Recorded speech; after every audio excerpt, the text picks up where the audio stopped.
Hello viewers, আজকে খাসা বোনা দেখাইবো আপনাদের কিভাবে খাসা রান্ধে। এই দেখেন তেলের মাঝে আদা দিতে, এখন খাসা দিবে। খুব সুন্দর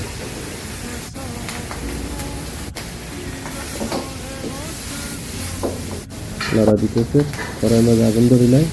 দেখছেন খুব সুন্দর। এই যে সালসা দিছে, সয়া সস দিছে, পানি দিছে, দেখো তুপ্প দিতেছে। এটা সানা দিয়া বানায়। এই দেখো পানি একটু পানি দিছে, কোনো হয়ে গেছে।